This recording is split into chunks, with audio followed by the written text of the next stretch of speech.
তোর জন্মদিন আর তুই আমার বাড়ির খাবার খাইয়ে দিবি? এটা হতে পারে? এটা কখনোই হতে পারে না। চল রেস্টুরেন্টে খাওয়াতে হবে। এই ছিল ছোট, ছোট ভাই-বোন এবং তাদের ছেলেমেয়েদের আবদার। তার সাথে আমার ছেলেটাও পড়েছে। তো সবাই মিলে আবদার করল যে রেস্টুরেন্টে খাওয়াবে তো যেমন কথা তেমন কাজ চলো রেস্টুরেন্টেই যাওয়া যাক।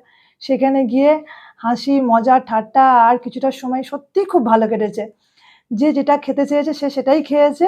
এই যে আমার বোন আর এই হলো আমাদের আজকের পুরো খাবারটাকে ওই সবটা সিলেক্ট করেছে এবং পুরো বিলটা ওই পে করেছে। আমি বলেছিলাম আমি একটু দিই, ও বলল, "না, তুই আজকে বার্থডে গার্ল, তুই শুধু খাবি আর এনজয় করবি।" তো ঠিক আছে, তাই হোক, কোনো ব্যাপার নেই। তো ওরা আমার থেকে অনেক ছোট। সকালের আয়োজনটা যদি ভাইয়ের বউ করে থাকে, বিকেলের আয়োজনটার পুরো দায়িত্ব নিয়েছিল আমার বোন। Thank you, thank you, thank you. ওদের দুজনকেই খুব থ্যাংক ইউ এবং ওরা খুব ভালোবাসে আমাকে আর আমি ওদেরকে খুব ভালোবাসি। যাই হোক, আমাদের এইভাবে আজকের দিনটা এনজয় করেছি।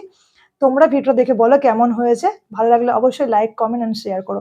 Thank you, tata.